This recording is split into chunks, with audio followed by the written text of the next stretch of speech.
Hello, hi, నమస్తే. నేను మీ Anandarao reply. ఇది మీరు చూస్తున్నది సొలస గ్రామం, ఎడ్లపాడు మండలం, పల్నాడు జిల్లా. ఇది మా ఊరండి సొలస.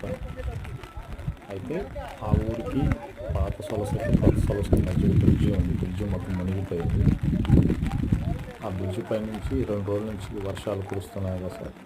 ఆ వర్షాలు కారణంగా బాగంతా రోడ్డు మీదకి వచ్చేసినాయి వాటర్. ఇంకొక 2 రోజులు ఇలాగే వర్షం కనుక కురిస్తే ఆటోమేటిక్గా ఊరు దాకా వాటర్ వచ్చేలా ఉంది. అయితే కరెంట్ పోల్స్ కూడా ఆల్మోస్ట్ మునిగిపోయేలా ఉన్నాయి. పవర్ అలాగే ఉంది. పవర్ కనుక ఆటోమేటిక్ వాటర్ పైకి వస్తే ఉన్న షాక్ కొడుతూనే ఉందని చెప్పి ప్రమాద హెచ్చరిక అందరం చూడండి.